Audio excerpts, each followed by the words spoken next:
Tahun 2025 dah pun nak berlalu. Hari ni last day. So esok akan masuk tahun 2026. Jadi untuk anak muda, hari ni yang nak urus betul-betul keuangan, esok letakkan satu matlamat keuangan yang baru. Okey, yang pertama sekali, kalau anda bekerja, make sure perkara yang paling penting anda kena pastikan adalah aliran tunai yang positif ataupun cash flow positif. Apa maksud aliran tunai positif?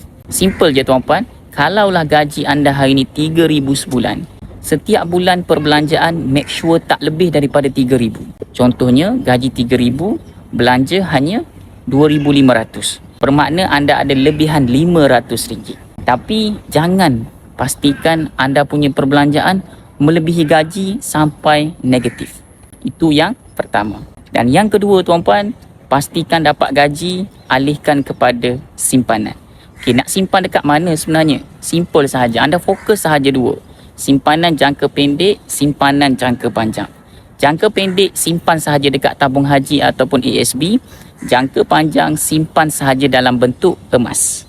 Dan tips yang ketiga adalah belajar hidup di bawah kemampuan. Bukan mengikut kemampuan tuan-puan, tapi di bawah kemampuan. Mungkin perkara ni anda tak adalah buat sampai 5 tahun. 3 tahun pertama membina kerjaya, buat perkara ni, nescaya lepas 3 tahun, financial anda akan lebih stabil daripada orang lain, yang mana anda dah ada saving, anda dah ada aset emas.